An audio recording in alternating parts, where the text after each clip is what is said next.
You're watching the KGP Pregame Show, live from the KGP Studios in downtown Cambridge, Ohio. Your source for the latest local sports highlights, interviews, and information. Brought to you by Buffalo Wild Wings, Surgent Construction, Valentine Insurance Agency, and Caleb Graham Productions. And now, let's go live to the guys in the studio. Hello, and welcome to another edition of the KGP Pregame Show, sponsored by Buffalo Wild Wings, where this week we'll look ahead to high school football week number 6, as well as look back at what happened in week 5. Once again, I'm merely Tom Strasser, and I'm joined by my partners in crime, my sidekicks, my teammates, the one and only Heath Dawson, D-Train Darren McCullough, and hitting cleanup for this evening's show is one and only the head football coach of the Cambridge Bobcats, Josh Lowry. And Coach, welcome to the show. Thanks for having me. Now, Coach, as we look ahead for this week against Marietta Friday night, we want to look back at Bel Air, and I've got 2 questions right off the bat. And the first one is, coaches and teams, they're creatures of habit. Yes. You're conditioned to play on Friday night. And I want to know, this is a Saturday game because you're playing at Bel Air, Nelson Field. For people that don't know, when Bel Air plays at home, they have to play on Saturday afternoons because they don't have lights. So you've got a rare, very rare Saturday game. How did that go into changing your schedule and planning practice-wise for that week? We actually, you get the extra week with Bel Air. We actually give the kids a day off. It was more of a film session. But it was kind of weird because the kids were almost treating it like a JV game on Saturday. So, but we still lifted weights. We tried to keep everything the same. But when it came to Friday, it was more like, you did your walkthrough and stuff like that, like you would on Thursday. But that was the only difference we made. Okay, Coach, so that's your practice. Now let's go into the game Saturday. First of all, you're playing at 12:30. It's 90 degrees plus, so you're dealing with heat and humidity that you never have to deal with. Right. You've got the sun where there's times during the game you're looking back for the football, and there's a good chance you can't see it. Then you go into 3 overtimes, so you're out there over 3 hours. How did you have to adjust during the game? And you had to be proud your team was able to hold up for 3+ hours against a quality football team. That's where our extra conditioning come into a factor. I thought that helped us out a lot. But, during the game, we tried to keep our kids, we put ice packs on their neck, make sure they were drinking plenty of water and stuff like that. But as far as the other factors, as far as the sun and the heat, Bel Air had to play in that stuff too. So, it was one of those things where, we couldn't control the conditions. We just went out and competed. All right, and now let's get into the game, Heath. Yeah, looking at the game, you probably would have never, ever thought that All Ohio and Cole Porter was going to beat you with his legs quite the way he did. Your defense, I've been pumping them up all year on this show, and once again, they stepped up to the plate, limited him to just 81 yards of total offense. But yeah, it was his leg on the PAT in the third overtime that led to the loss. But talk about the way you guys were able to handle him throughout the game. All week we preached it to our kids that we have to gang tackle. We had to, if we were going to get beat, it had to be through the air. Mm-hmm. And so, to hold an All Ohio running back like him, who was very good athletic, to under 80 yards total offense was a great accomplishment. Yeah, you've got coaches down in the Valley saying that he might be the Valley's best player. So, for you guys to go into Bel Air, not only, as Tom said, on the road, but on a Saturday, a different environment. In the afternoon, you figure maybe your guys would have started getting tired after a while, but they held up for not just 4 quarters, but 3 more in essence to kind of shut him down. Right. Like I said, it's a team effort. Like I said, we preached on defense all week long. You have to do it together. Mm-hmm. And we had some tendencies on them, and, they worked in our favor. So, like I said, it was a great team defensive effort. Right. Just talk more about that defense. I know it's been kind of you guys' stamping point all year. We've been pumping up your defense. You guys had 4 turnovers in that game, forced 4 turnovers. In the 2 overtimes, you forced 2 turnovers, and Bel Air had the -5 yards. Unfortunately, in third overtime, Porter kind of broke one on you guys. But just talk about your defense and how they've, even though you guys lost those first 2 games, you guys still trust the process, so to speak, and have stayed in there. You know, we have had a lot of kids who are just starting to, believe in what we're teaching. We're able to play a lot more guys. They're doing things fundamentally sound. And the big thing is they don't have to think. They're just out there reacting. That's how we want it to be. Now, Coach, I want to ask you, right near the end of the first half, Bel Air, it's 0-0. Bel Air's driving. Yeah. They get down there in the red zone, and they've got a chance to get 6 points on the board, go into the locker room with momentum, and come back out and get the football to roll again. How big was that interception by Whaley right before the end of the first half, and how did that carry momentum in for the Bobcats going into halftime? It's funny you say that because we called a timeout right there before the end of the half, and we were talking about some of the plays that could possibly run, and Whaley came over to me and said, "Hey, Coach, they're going to run a slant, and I'm going to pick it off." And so that's exactly what happened. But you know what? It goes back to, we've been preaching to them, not only do you have to do what's needed on the field, practice field, but also you also got to watch your film. And from him watching film and knowing what they like to do in the red zone, he was able to get an interception, which was huge for us.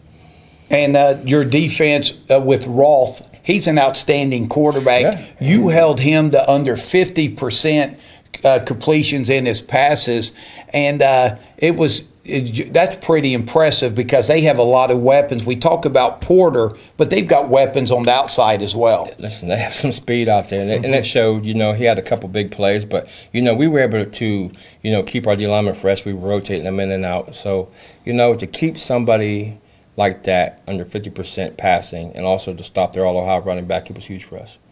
I look at things, of the game. You guys were able to, so to speak, answer the bell 2 different times. You guys were at 6-6.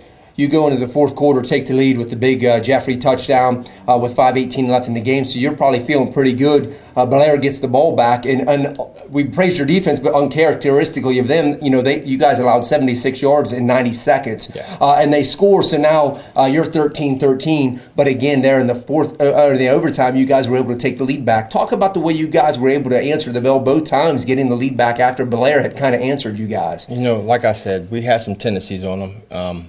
And we were able to, use those tendencies to our advantage, and it worked out. Going back to where they tied the game up, it was one or two people made a couple mistakes in coverages, and that's what happens. But, I'm not upset because, like I said, all year long, our defense has stepped to the bell. They've done what we've asked them to do. We put them in bad situations. But, let's give Bel Air credit. Their quarterback was able to find the guy wide open, and he did his job. As I said last week on the show, I don't know what your plus minus is as far as takeaways go, but another 4 on Saturday. I mean, you guys have to be to the positive in that aspect of the season. Yes, every day, we practice turnover. We're attacking the football when we tackle. We do our turnover drills and stuff like that too. So, I mean, what we're doing in practice is showing on the game field, or on the game field.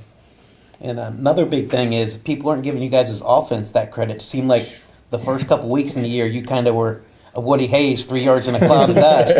But all of a sudden now you guys are turning into the Buckeyes Ryan Day age where you're spreading them out and letting Cody Moore sling it around a little bit more. And it's definitely, you've seen the improvements on that team. Just talk about how the offense has made their strides. Well, the first 2 weeks, we played some good competition in Indian Creek and Junction, both playoff teams. And, we had a lot of, guys who were playing varsity, basically football for the first time, our offensive linemen. They took a little while to gel, but things are clicking now. Teams are loading up the box on us because we want to run the ball first, and because of that, Cody's able to find open receivers and stuff like that, so we can loose up the box, so we can run the ball some more. So, and as you said on the offense, and thanks to Bob Mascalino for sending me the stats every week, I appreciate that, Bob. But Cody Moore, 16 of 29 for 191 yards, 2 touchdowns, and then you got Trayvon on the ground, 29 for 105 and a touchdown. You got Bartlett and Perkins catching balls. So it's not just one guy. It seems like you guys are just starting to. Everybody's starting to kind of come into their own on the offensive side of football. Yes, and that's what it is. We tell the guys we really don't have an offensive stud. We want everybody to do their job. When their number is called upon, they have to go out there and they have to do their job, and that's what's happening right now. Even though we lost on Saturday, we had numerous opportunities to win the ball game. and I can't be nothing but proud of my boys for having that opportunity. And, Coach, I think people don't give credit for the schedule you played. We've got breaking news this just in.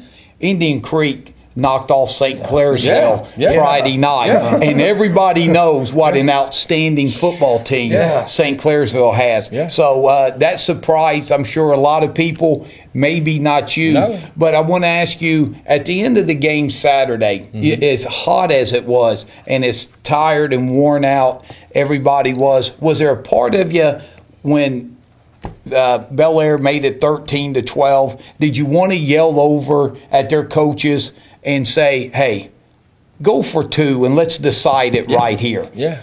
Actually, after the game, I talked with Coach Spig, and, he told me that their kicker actually wanted to go for 2. He didn't want to kick the ball. And so they came out, lined up for 2, and we ended up calling a timeout. And after that, we called the timeout to see what they came out in. They came back out and kicked and tied the game out. So actually, they were going to go for 2. He thought about it, so yeah. That's great insight. And speaking of Coach Spig, I thought it was nice of him after the game. He had a quote. He said, "This was a game you hope no one has to lose." Yes. So he was as proud as he was of his team. Yeah. He was equally had admiration for your kids and your staff. Yeah, you know what? For me, after the game, I told the kids they had nothing to be disappointed about. They had to hang their hands high. Just for the simple fact is they gave everything they have. And that's all we ever ask of our kids. Give everything you have, and at the end of the day, let the chips fall where they may.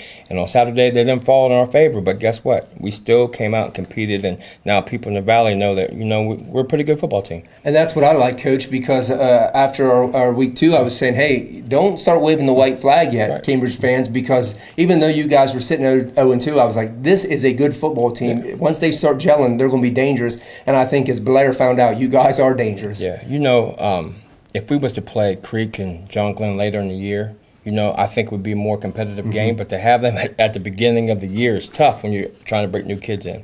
And coming off the loss Saturday, how has practice been this week as we start to look forward to a big game in the friendly confines of McFarland Stadium against a Marietta squad that's 3-2? Yeah, you know what? The kids are hungry. They're ready to go.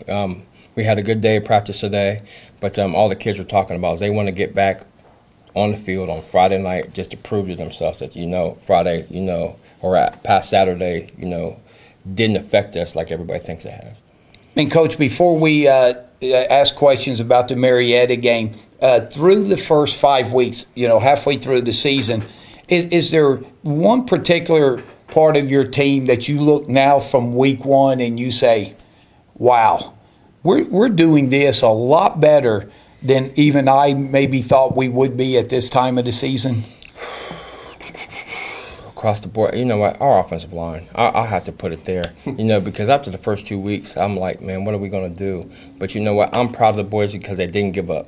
They still showed up to practice every day. They still fought. They were willing to work. They put the time in, and now it's showing. And interesting enough, Coach, had you sat there for a few more seconds, I might have answered for you your offensive line because 20 full starts there a few games ago, and now you were having trouble running the ball, and now Trayvon's running loose, Cody's running loose. You definitely have to tip your hat to that offensive line. Yes, they're doing their job. They're putting their time in. And, Coach, is there one thing that you still say going to these next 5 games, especially looking at Marietta, what's the one improvement you probably need to see the most? Just doing the little things right. That's if after going back and watching the Bel Air film, it's we're one block away from busting the big run, or we're just 1 inch away from making that big catch or something like that. Just doing the little things right. That's what we've been preaching on. All right, now Train, let's look at Marietta. Okay, so Marietta, they're 3-2. You guys have got a common opponent in Warren. They beat them 52-34. You guys beat Warren 42-23. They got a kid named Chase Taylor. Now, here's an interesting fact for you, Coach. I'm sure you probably know someone. He's their horse, so he's their porter. He's going to be their porter this week. Yep. In their 3 wins, he has 693 yards rushing, including a school record 332 against Warren. Yes. In their 2 losses, he has 39 yards rushing. Yes. So, again, we're kind of going back to Porter now this week. Taylor, talk about again how important it is with him. Listen, same game plan. You know, we got to go in and we have to, you know, gain tackle. That's been the big thing. You have to gain tackle because, like Porter, this kid isn't going to go down on the first contact. He's going to keep fighting for yards, and I mean, he's pretty good at it too. So. Mm-hmm.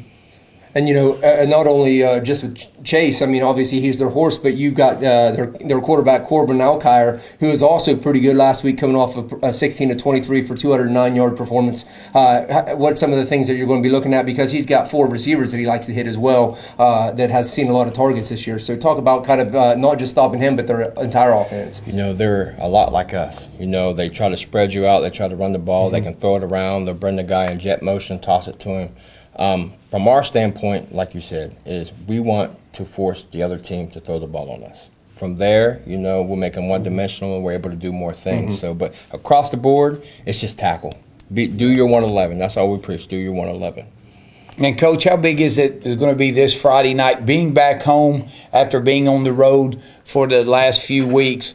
Talk about Big Blue Nation and how much you need them to come in and pack the place and get ready for a big game with Marietta. So I don't think that's going to be a problem since it's homecoming. But, you know, it's always nice to play at home. You know, you get your community behind you. And, you know, the kids love playing at home because they're able to play, you know, in front of their friends and everybody. And it's just something special, especially on homecoming, to go out there and if you get the victory and then go to the homecoming dance the next day. So. And one last question I would have for you, Coach. You know, looking at your season, it's hard to say that one game's more important than any other. Obviously, Week 10 for us Guernsey Countyans is very important. But to me, looking at the second half of your schedule, I would venture to say that Marietta might be the most important game on your schedule because if you get past Marietta, we've talked about your favorable schedule. You know, after you got past those first 2 weeks, you know, you could really do some things as far as the wins and loss columns coming down to the second half. Not you know, overshadowing any other program, of course, but you know, you would have to feel like, you know, going into any game after this Marietta win that you would be very favorable as far as winning the game. Right.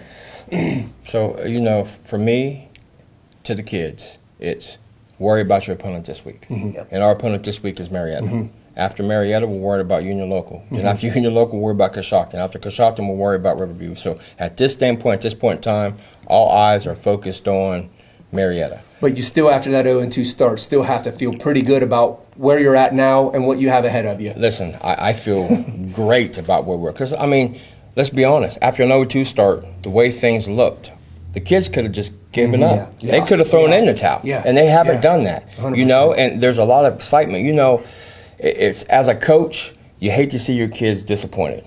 But after that game on Saturday, looking at them kids after the game, and they're crying, and, you know, they're frustrated, I told them, that makes me feel happy because that means that it means something. And, Coach, I can hear the emotion in your voice. It does. It does because after the first 2 weeks, I mean, even myself, I'm like, what are we going to do? Right. Like, which way is the ship going to go? Mm-hmm. And, you know, I'm really proud of my coaches for, you know, staying, you know, the gas on the pedal. And I'm proud of the kids for continuing to fight. That's all I can ask for as a head coach. And, Coach, you know, if your kids didn't quit on Saturday, a game, nobody was giving them a chance to win. Yeah. And as the conditions and the adversity, and if it would have been very easy to say, hey, we ain't supposed to win this one. It's hot. Let's pack the bags. And they didn't. So, you know, that 3 hours of fight that they showed, they're not going to quit today or through week 10. That's for sure. Right. You know, it's actually funny because, you know, before the game, I went out and I told the guys, I said, listen, defense, you're going to set the tone. You're going to go out here and set the tone. And that's what we did. We set the tone from the first kickoff all the way to the end. And like I said, we won, as far as I'm concerned, all the way across the board except in the win column. Mm-hmm.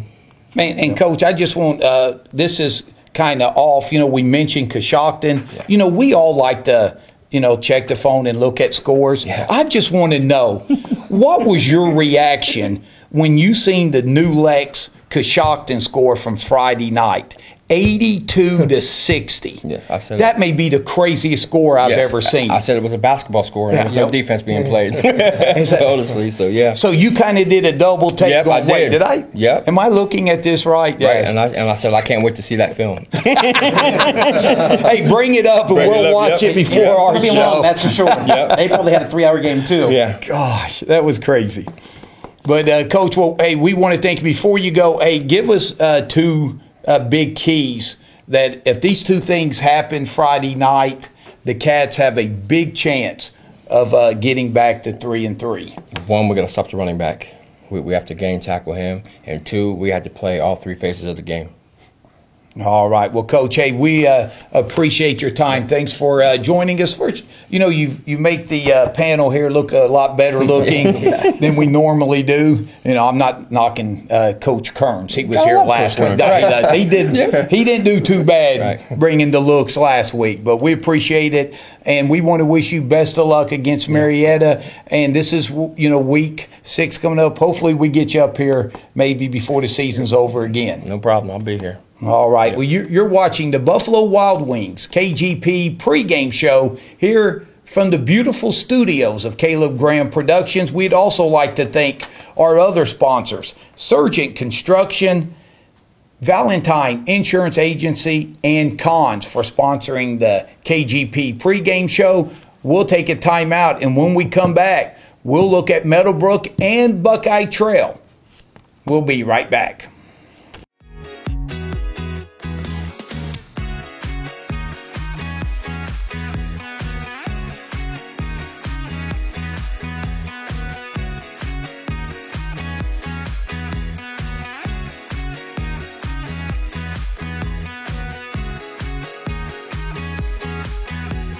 Welcome back to the Buffalo Wild Wings KGP pregame show, coming to you live from the studios of Caleb Graham Productions. I'm merely Tom Strasser, Heath Dawson, and D-Train Darren McCullough. We just talked about the Cambridge Bobcats and got to visit with their head coach Josh Lowry. Now we're going to move towards Byesville and talk about the Meadowbrook Colts. And fellas, Meadowbrook just finished off that gauntlet in their schedule that's just as tough as any one you'd ever see. They travel to Mogadore, make that long trip, and come out on the short end. But again, some positives for Meadowbrook to build on, but a tough night all the way around. Yeah, I mean, the biggest thing I noticed, an early 14-0 hole that they just couldn't dig out of, and you cannot do that against good teams, especially programs that have went to the postseason 20 years in a row. You just can't do that. They needed to get off to a better start this past week. But to credit to Meadowbrook, I mean, they didn't quit. Unfortunately, I wasn't able to touch base with Coach Clendenning this week, but that was one of the questions I had for him was, were you proud of the way your team was able to continue to fight the whole game? And I pretty much would bet that his answer would have been yes. Just that early 14-0 hole, that's a tough environment in Mogadore. So I felt like that was the key to the game. Yeah, I think it was 31-6 at halftime. Mm-hmm. I mean, it was kind of the same thing as Fort Fry. They kind of dug themselves a hole those first 24 minutes, and then second half they make the adjustments. And D-Train, you were there, and it was tough out of the gate. Mogadore takes advantage of a fumble on the opening kickoff, score in 2 plays. But then Meadowbrook, they regroup offensively, take it down deep in the red zone, have a 4th and inches, and are getting ready, to go for it and have a pre-snap penalty that backs them up 5 yards. Then we're not able to get the first down. And then from there, Mogadore, their stable of running backs, they just really ran the ball at Meadowbrook, and it was tough defensively. Yeah, Meadowbrook had their first 2 drives. They were deep in Mogadore territory, had 4th and 1, 4th and inches both times, and couldn't convert. And then Mogadore was able to convert, whether it was running their 1930s wing tee offense, or they even ran some out of the wishbone and ran some spread. So they have a very diverse offense. I mean, they're kind of throwing a little bit of everything out there, but like you said, the stable of running backs, I mean, it didn't matter who was touching the ball. It seems like he was getting 6, 7, 8 yards. And Heath, when teams are able to run the ball at you like that, and the thing is, Mogadore, they literally have a a stable of running backs that they keep people fresh there. They ran the ball over 50 times, 275 yards. Yeah. Over 5 yards a carry, and that's literally what it was. That they're getting 4 to 5 yards a chunk. Right. And then when you have to sell out to stop that, then they hit you with the pass. Yeah, and that's what happened. Will Papa, their quarterback, was 8 of 11 for 161 yards. So, I mean, he was obviously able to sling it around. As you mentioned, Tommy, stable running backs, Dylan Jones and Nick Sykes, both each had 2 touchdowns apiece. I mean, to get 275 yards on 50 carries, I mean, that's a lot of yardage. And I look at Meadowbrook's first half like this. If there's a schedule that somebody can name me, I'll give you $100 that had a harder schedule than John Glenn, Barnesville, St. Clairsville, Fort Fry, and Mogador. I mean, when you talk about meat grinders, that is a meat grinder. And I bet Coach Clendenning can't wait to get to the second half, because their second half is a lot easier than that first half. But, I mean, what a hard schedule to start with. And when you look at them, 1-4 people I know down in Boswell, that's not what they were expecting. But I tell you what, to Clendenning's credit and his staff's credit, they haven't given up. They keep playing every game. But, I mean, when you're talking especially the way St. Clairsville was able to run the ball, the way Fort Fry was able to run the ball, and then Mogador was able to run the ball. I mean, you're facing offensive lines that are just huge and talented, and then not only that, they got quarterbacks to boot. So it'd be hard to find 3 better programs that Meadowbrook is facing those in successful weeks. And actually, Meadowbrook was down, got to their second and third string quarterbacks because Popa left the game late in the first half with, I think it was a shoulder injury, and he did not return. So. Wow. Good tidbit. Hopefully he's healthy and is able to play Friday night for them. But D-Trey, when you look at this schedule, this tough stretch for Meadowbrook, it's nothing new, because the past few years, weeks 3 through 5 or whatever, they have struggled. They lost to Mogador, St. C last year. Remember, they had Shady Side that was thrown in there. So Meadowbrook's used to losing 2, possibly 3 games in a row, but then, if they're healthy, getting everything for that second half push, and we expect to see that starting Friday night. Right. And the thing is you watch college football, and and you're an SEC fan, Tommy, and a Big Ten fan, Darren and I, we talk about schedules and whatnot. You can't fault Meadowbrook for their schedule. I mean, their AD, Wheeler, they schedule tough opponents. Let's face that, So, but yeah, starting out with Union Local coming this week, then Bloom Carroll, Riverview, Coshocton, and Cambridge. I mean, Meadowbrook's second half of their schedule is a lot better. And I think Friday night, I think after, the first 5 games, I would almost venture to say the Meadowbrook kids are salivating to be able to get back home and be able to face Union Local. Not that they're overlooking them by any stretch of the imagination, but I bet they're ready to be back at home and a little bit easier of an opponent this week. And it's homecoming week for them, too. Right. So just like Coach Lowry said, you don't have to worry about the crowd. The crowd's going to be there because it's homecoming. Meadowbrook, they should have a big crowd, too. Yep. And, Train, you got to like the fight Meadowbrook had. Like you said, 31-6. This is a tough stretch. It's been very easy, long trip just to pack it in. They outscore Mogador 14-13 in the second half. And offensively, Davis Singleton making his first start at quarterback. He throws for 150 yards and a touchdown, and plus runs the ball for 65 yards. And again, there goes that man, Timmy Ferguson. Again, he goes over the century mark and adds 2 more touchdowns. Yeah, and Singleton, that way I guess it was a surprise because I don't think any of us knew till about game time that he was going to start. He kind of brings a little bit of a different dimension than Hupp does. This is no bash on Josh Hupp or anything, but I think Singleton can kind of get out of the pocket and scramble a little quicker than him, which brings a different dimension to that offense, which is maybe what Meadowbrook was looking for against Mogador. And honestly, as you said, no discredit to Josh Hupp. The kid is a sophomore. And again, his first 4 games of his career, probably the worst 4 games. We've been pumping him up we've been pumping him up. He's been a player of a week on KGP here on the offensive side of the football. But what I was thinking back to is Ohio State when they had Stanley Jackson and Joe Germain. I wouldn't be opposed to seeing Josh Hupp and Singleton, going out there and being maybe a 2-headed monster at the quarterback position, because they both bring different intangibles. And if I was the head coach, thank gosh I'm not, because I don't know who I could pick of the 2. But I'd like to see both of them get some reps moving forward. Don't forget this. Coach Twitty played someone else with Davis Black at quarterback. Right. he ran that Wildcat Right. with Timmy Ferguson. I think Meadowbrook's maybe run it once or twice this year. On those 4th and inches, I'd like to see him go shotgun Wildcat with Timmy, Right. and he can be like the Steelers on Monday night and do some damage on the Bengals.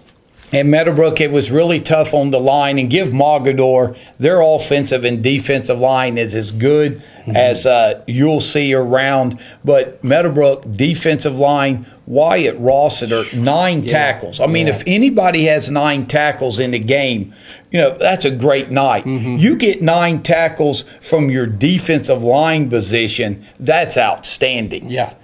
And we mentioned Wyatt back in week 1. Remember when against John Glenn, he and Rhett Dyer, both were nuisances all night against John Glenn, and Mr. Roster had a big game that night. So this isn't something new for him to be having big games. So especially for that D-line, he might be one of the best defensive linemen in this area.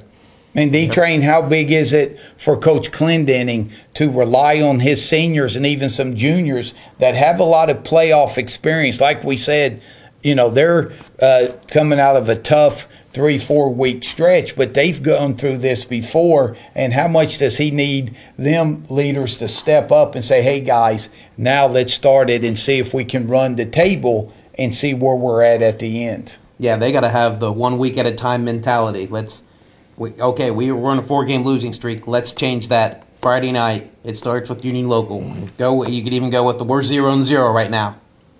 Every game's a playoff game from here on out.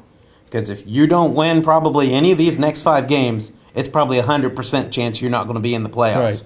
But if they win out, it's still not a guarantee they're going to be in the playoffs, but your odds are definitely a lot higher. So it's got to be that 1 week mentality. It's like, we've got to win this Friday. And then after Union Local next week, we have to win this Friday. Yeah, now Heath, Union Local, then the following week, we can look ahead. That's our job. yeah. We can look ahead, a big road trip where Meadowbrook travels to take on Bloom Carroll. Now, Bloom Carroll only 1 loss, but they have not played the schedule Meadowbrook has. So, there's a chance to start getting points, but it starts this week against Union Local. Union Local is 0-5 on the season, but this is a game Meadowbrook needs to come in, take care of business, and try to put this game away by halftime. I hate to say it this way, but it's the only way I can say it, is I feel sorry for Union Local coming into this game. They've been outscored 173-20 this season, and I would venture to say that Meadowbrook's looking to dish out some punishment, and it's going to happen in Union Local this Friday. When you look at a 1-4 squad, a lot of times you would say, hey, they're just not a talented squad, but that's not the case, as we've been saying with Meadowbrook. They've got tons of talent, not just on the offensive side, but also on the defensive side. They've really played well in most games. It's just been that running game that they've not been able to stop, and that's going to be the one person that they're going to have to stop on Union Local this week. Running back Jackson Price, last week he had 62 yards on 20 carries, and then the week before he had 101 yards on 11 carries and a touchdown against Harrison Central. So he's a talented player. So it's not like they can sit and say, hey, let's look to Bloom Carroll, as you said. They're going to have to pay attention to Union Local this week, and that Jackson Price is the one guy that they're really going to have to pay attention to. Yeah, and their coach, they're more like a MASH unit than they are a football team right now with all the injuries. Their coach actually said they're down to their 4th, 5th, 6th string quarterback, and Price actually played the Wildcat the second half just because they didn't have a quarterback, so they just put him in there as a Wildcat and ran with him. And as a small program, Coach Kearns, I'll talk about that in the next segment, but as a small program, you can't afford to get down to your 2nd and 3rd and 4th strings because you just don't have that depth in high school, at the smaller level programs in high school. Yeah, and guys, when you look at a Union Local football program, this is a program that over the last few years, they've had a lot of success, a lot of talented players have come through the Jets, but this year, numbers down and really playing a lot of young kids. And really at times it's almost to the point, you got maybe a JV team having to play a varsity schedule. And we've all been there, whether it's basketball or football. It's tough when you're as young as the Jets are, not a lot of upperclassmen. And but the thing for the Jets, they have scored 20 points. And 2 games, they have been shut out. So they have not scored more than 7 points. So you got to think Meadowbrook, they're going to crowd the line of scrimmage and stop the run, and then what are the Jets going to do? And then when you have Rossiter and McCullough and Ferguson and Dyer, when you guys like that that can play in the box, that spells bad news for Union Local, because when you got that to run against that kind of attack coming, when you've only scored 7 points your whole at the most in any particular game this year, that's a tall task to go up against coming into this Friday against Meadowbrook. So we were talking about the tradition of Union Local. Well, last Friday, they retired the football number of one of their best players of all time. I can guess him maybe. Justin Schaefer? No. Oh. Offensive tackle from West Virginia, Colton McDivitz. Oh, there we go. Had his number retired by the Jets Friday night.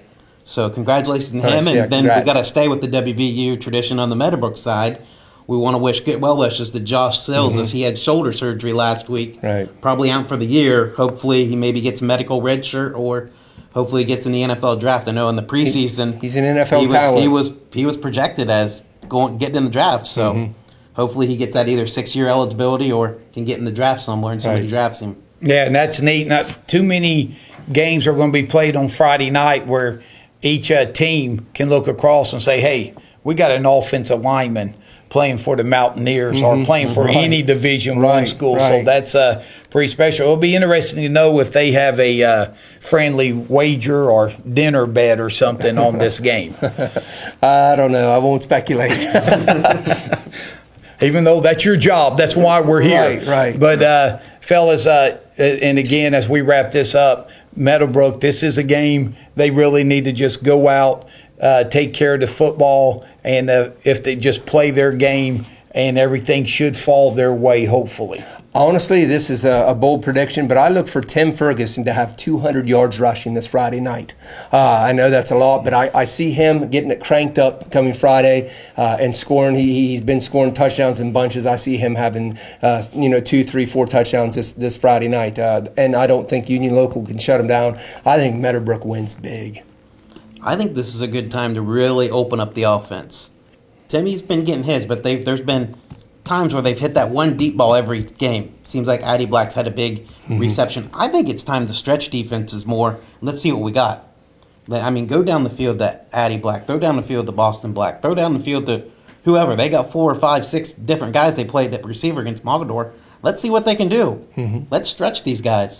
And Union Local, they start their Guernsey County tour. They've got Meadowbrook this week, and then they play the Cambridge Bobcats next week. But like I said, a tough year for the Jets, but their coaches, they're going to have them ready, and the kids are going to give the effort. But Meadowbrook, it's homecoming, and hopefully they get the second half of the year off and rolling and get this win and then go from there.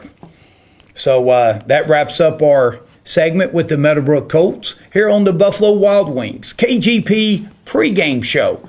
And I'll tell you what, we're going to come back and then talk a little Buckeye Trail Warriors football. But again, we want to also thank our other sponsors. That's Valentine Insurance Agency, Cons, and Surgent Construction for joining Buffalo Wild Wings and sponsoring our show that we're actually tickled to death to bring you each week. So we'll take this time out, and when we come back, we'll head towards East Guernsey and talk a little Buckeye Trail football.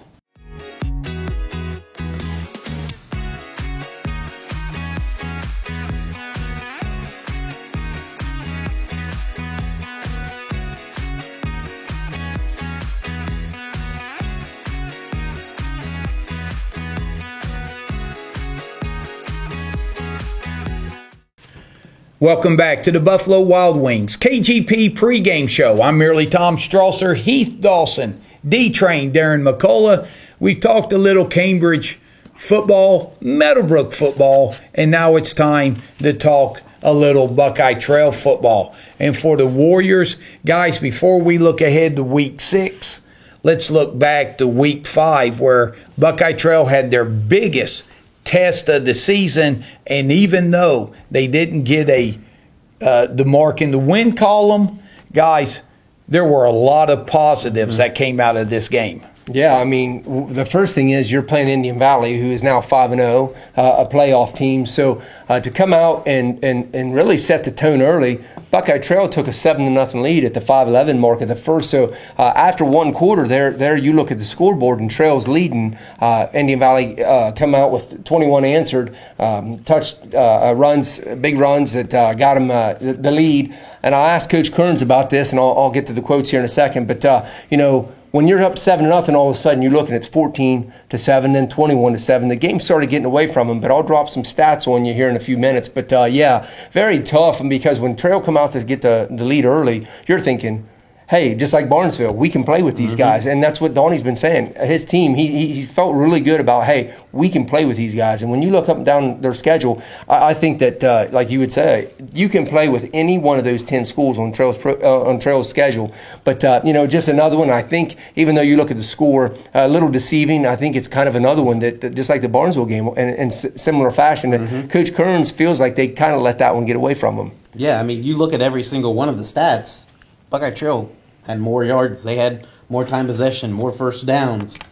Unfortunately, the scoreboard's the only thing that matters. Exactly. Indian Valley had 34 and Buckeye Trail had 15. But, I mean, Coach Kearns said they were going to be in for a slobber knocker, as good old JR says. Yeah. And I tell you, he's got to be very pleased with how his kids responded to the bell and fought tooth and nail with Indian Valley. And, guys, he did think they fought tooth and nail and was very pleased. So pleased enough. In fact, Coach Kearns told me he thought his squad played their best game of the year Friday night against Indian Valley. I agree. And if you wasn't at the game, you may look at the final score, 34-15, and go, how can that be your best game? Well, D-Train, you touched on it. Buckeye Trail, when you look at total yards, Buckeye Trail had 285.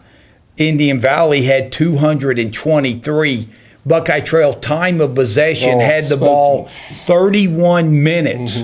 Indian Valley just under 17. And then you look at the first downs, Buckeye Trail with 18, Indian Valley with 9. But again, credit Indian Valley.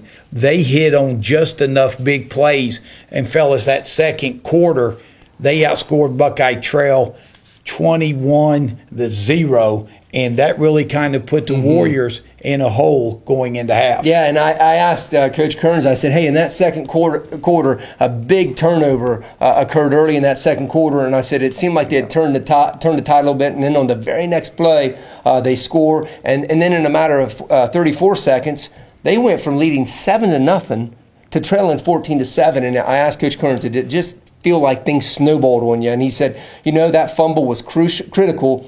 He said, but there was another play that also really hurt us in that second quarter. We still had a drive going to go down and tie it at 14-all. We threw a tight end screen that we didn't get blocked, and for the life of me, and I can hear him saying it, and I'm sure you can working with him. He said, for the life of me, I don't know why. He said, you can see it on film that if we would have got that one guy block, it's 14-all. And, that's another thing. You look at just a few little things in that game, and I think that's why the score ended up where it was at. But he was, kind of upset with that second quarter, and he did say, some things off the record, but he did feel like things kind of got away from there in the second quarter. And they had that big block punt, too. Right, so and that's the play he's talking about. Yeah. That's where that's 14 points right there. And give Indian Valley their credit there. The third quarter was just a battle of field position that Buckeye Trail could not get to their advantage. You hold Indian Valley scoreless offensively in the first quarter. In the third quarter, you shut down their offense, pitch a shutout. But near the end of the third quarter, Indian Valley punched the ball, pins Buckeye Trail back inside the 10 around the 5-yard line. And then when Buckeye Trail punched the football, Indian Valley gets the big punt block, scoop, and score. And just like that, it goes to 27-7 and really put the game away there. Yeah, that's another thing that Coach was talking about is how, they were trying to get back into the game and, they just were unable to. With Indian Valley, credit to them, like you said, Tom, they just made big plays when they needed to. The short fields, anytime you give a team a short field, Coach Lowry, it was on earlier, he could attest to that when they were playing, in the first couple of weeks against Indian Creek and John Glenn. You give teams short fields, especially a team like Indian Valley that's high caliber, and they're talking undefeated season, and Junaid and Hutton or Midvale, whatever you want to say, but they're talking big things there, so you can't give a team like the Braves a short field to work with. Yeah, and we talked about their two running backs, the Love and Thornton. Well, I don't know if Love missed the game or didn't run, but Thornton had 180 yards rushing and 3 touchdowns, and we knew coming in, Coach Kearns even said it last week, those are the guys we have to stop. They're going to run the ball, and then they're going to run the ball some more. And then when they're done running, guess what they're going to do? Run again. And give the Braves credit. One thing Buckeye Trail's been able to do through the first 4 weeks of the season going into this game has been shut down the run. Indian Valley had only 2 yards passing. Yeah. I thought that was a misprint. And Indian Valley can throw the football, but they ran the ball for 221 yards and averaged over 7 yards a carry. So Buckeye Trail's not easy to run on. The Braves were able to run just enough to get a hard-fought victory. And see, that's where I was getting ready to go. I didn't want to interrupt you, Tom, but, I talked to Coach Kearns about that, trying to keep the ball away from Indian Valley. And that's what, really that has been Buckeye Trail's blueprint for generally most of this season. I think Coach Kearns wants to open it up a little bit and hit Rominger on the outside and Franco Rome, but, they've been running the ball with success, and that kills that clock. It allows them to dictate the score. But I talked to, Coach about what we talked about the stats, being the time of possession, the yards, the first down edge they had. And I said, if you would look at those numbers and you didn't know the score, you would think that Buckeye Trail did Buckeye Trail things the other night and controlled the game. So I said, do you feel that your team performed better than the score indicated? And he said, the thing was we gave them a short field twice, that fumble and block punt. And he said, so they didn't have to go real far to score on their drives. But he said, outside of those 2 scores, he said, Coach Hartmeyer had a great defensive plan. He said, we definitely played better than the score. We bled the clock using the whole 40 seconds. That was our plan. We wanted to be in the game at halftime, and we were. He said, if we threw the ball a ton and allowed the clock to stop, we would have gotten boat raced. I love that quote, Coach. And he said, but we give ourselves a chance, and they did. But he knew going in, as we said last week, Train, that they had to stop that run. And they did enough. But just credit to Indian Valley for capitalizing. Yeah, they're undefeated for a reason. Right. And D-Train, the one thing is the physicality. Buckeye Trail has not matched that against Indian Valley over the past couple of years. Friday night, they did match the physicality that the Braves have. In fact, Indian Valley, their coaching staff told Coach Kearns that Trail is just as physical as anyone that they have seen so far. So that was a big kudos to the Warriors because they came in with high expectations to get a win, and that says a lot for the coaching staff and the players. And Coach touched upon that. He said, he said it isn't our number ones versus their number ones. He said we can play with anybody's number ones on our schedule, and he said I feel good that we could take on anybody. He said, but when it comes to playing a bigger school, he said it's their 2s and 3s that made the difference in that game the other night. And he said their depth just kind of took over, and that's really where we have 1 or 2 guys depth-wise. They were able to go to deeper bench. And he said, at the high school level, that's where everything's made a difference when they have extra kids to be able to throw out at different positions. And he said, but nonetheless, he said I was proud of our kids the way we lined up and smash mouth up against Indian Valley. And guys, that was a great atmosphere. At Baker Activity Complex, that place was practically packed. You knew Indian Valley was going to bring a lot of people, but the Warriors, the faithful, they showed up well in force. And for Buckeye Trail, a lot of things positive offensively. To hold the ball for 31 minutes, that means you have to be chewing up the clock. You have to be moving the football, and it started with Isaac Hickman through the air. Yeah, and we're praising Indian Valley's offense. their defense has always been pretty good throughout the years too. So Isaac Hickman, he threw for 132 yards, 2 touchdowns, 1 to Rominger, 1 to McGilton. Rome rushed for 72 yards. Rominger had 5 catches, 63 yards and a touch, and 56 yards rushing. So Buckeye Trail's got the weapons, and when it all starts coming together, they're going to be a team that's going to be very tough to contain. And Heath, the one thing when you look at Indian Valley's defense, everybody's getting film on Isaac Hickman. He can throw the football, and he can run the football as well. And Indian Valley really came in. One of their keys was to do not let Hickman beat them on the ground. And Hickman, 11 carries, 11 yards. Yeah. But Franco Rome, 12 carries for 72 yards, over 6 yards a carry. The sophomore came up big. When you look at the box score of the Trail game, there was a lot of kind of head scratchers, but one of the biggest was Hickman only having 11 yards on the ground. That really shocked me because nobody has been able to contain Isaac all year on the ground. So again, kudos to the Braves, but there, the sophomore, Franco Rome. Every week, Coach Kearns has told me, we got to get Franco involved. We got to, and it's not because they're not trying. He wants to get them involved, but 12 carries and 72 yards on the ground for him. Obviously, he's a very talented player, being able to average 6 yards a carry. So I think moving forward as we get into the second half of the Trail schedule, I think we'll start to see a little bit more of Rome, and then of course the Hickman to Rominger connection. Rominger again, 5 more receptions, 63 yards and a touchdown this week. So Trail has the weapons, as Train said. I think if they can keep polishing things and working on some things, I think Trail's best football is still yet to come. And if that was their best game against Indian Valley and the fight they put up against Barnesville, I think Trail is going to be a very difficult team to beat in the second half of the season.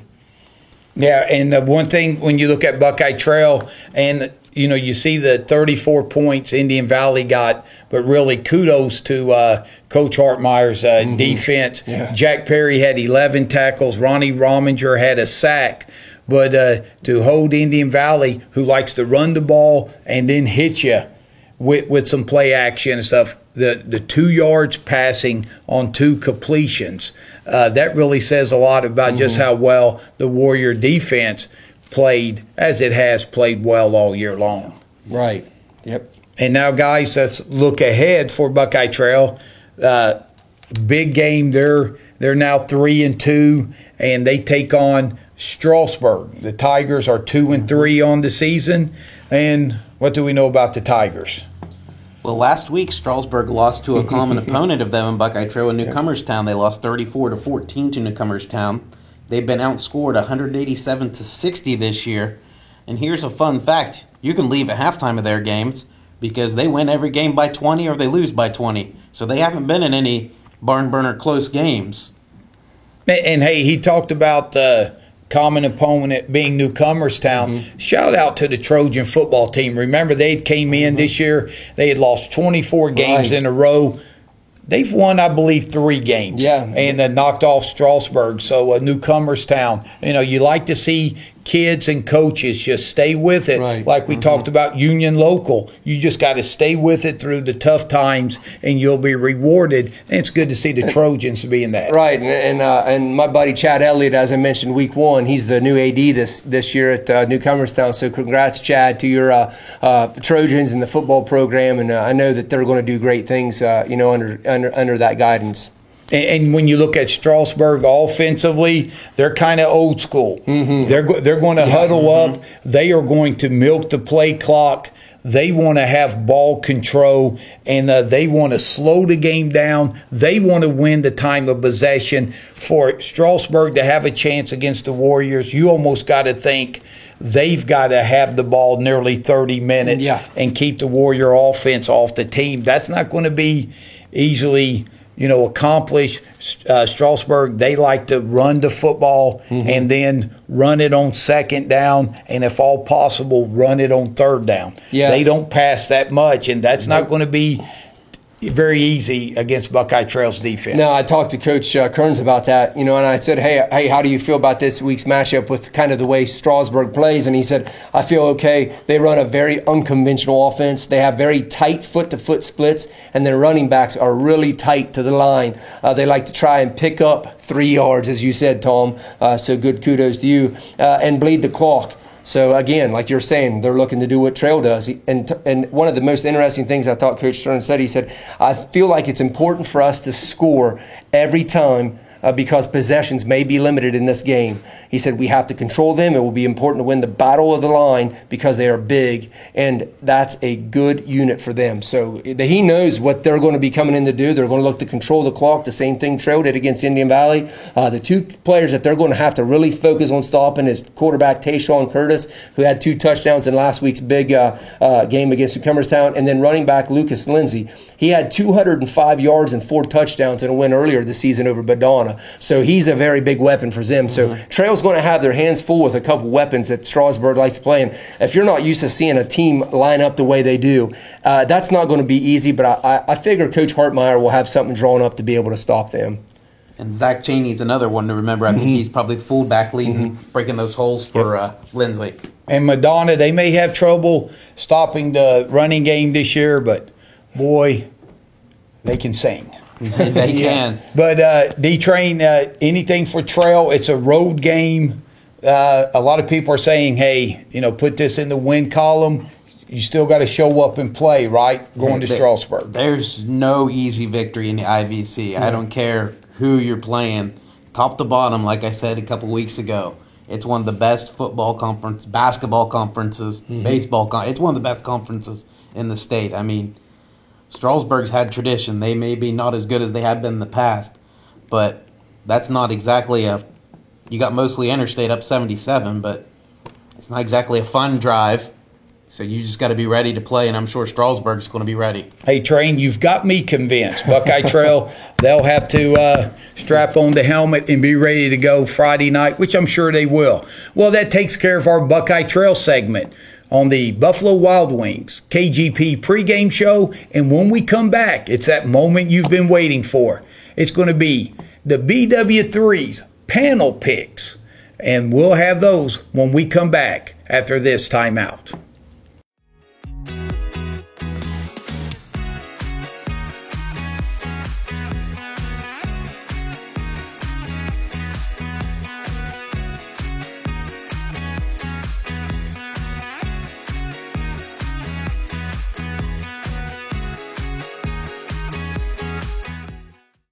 Welcome back to this week's edition of the Buffalo Wild Wings KGP pregame show.